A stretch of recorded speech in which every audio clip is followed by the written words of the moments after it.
Let's learn how to compare numbers with the same digits in the thousands place. Let's look at these two numbers.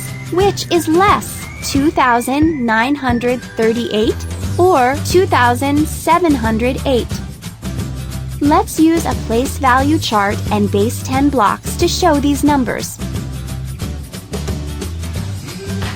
2,938.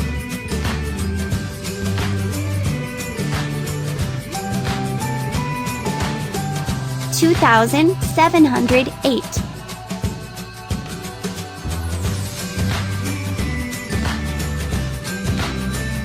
Let's compare the numbers.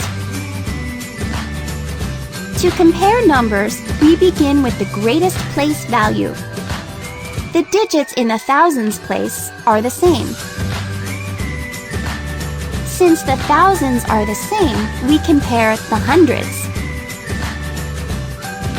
7 hundredths is less than 9 hundredths. This means that 2,708 is less than 2,938. We can write it this way. This means less than. Enjoyed the video? Start learning now! Subscribe to our program by clicking the button below.